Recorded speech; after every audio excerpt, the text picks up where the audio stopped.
If you could talk about the land survey and is it necessary? When is it necessary? And maybe are there times when you don't really need to do it?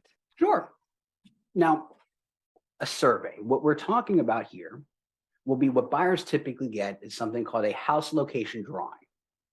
Tend to range around the cost of $250 to $350 or so.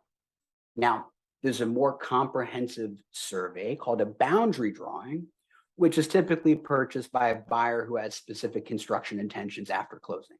So what we're talking about here is a $250 or $350 expense that can go a long way to surfacing potential issues associated with the footprint of the improvements on the property itself, potentially locations of fences and other improvements. At the same time, what we use a house location drawing to do is merge a bit the results of the title search. Say that our title search discloses that there's an easement, that there's a part of the property being purchased that the neighbor has a right to use. It could be for crossing over to get to their backyard, to store certain items. Well, that's a third-party right over a property. Now, if that right, if it's an area to pass through for alley purposes or parking, we will then have the surveyor draw on the house location drawing the easement area to visually depict to the buyer the area that they're purchasing that's actually encumbered by an interest of that of their neighbor or a nearby property owner.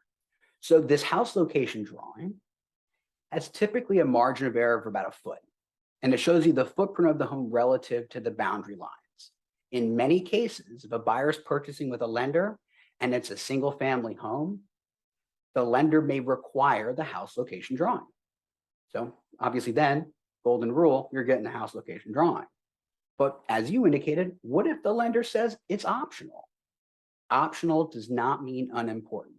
And I say this as an unaffiliated title company with no ties to a survey company. We don't make a dime on the purchase of a survey, but because we genuinely feel it's important prior to the completion of a purchase for a buyer to know what's really going on the ground for a house that they're about to invest in, to purchase for themselves.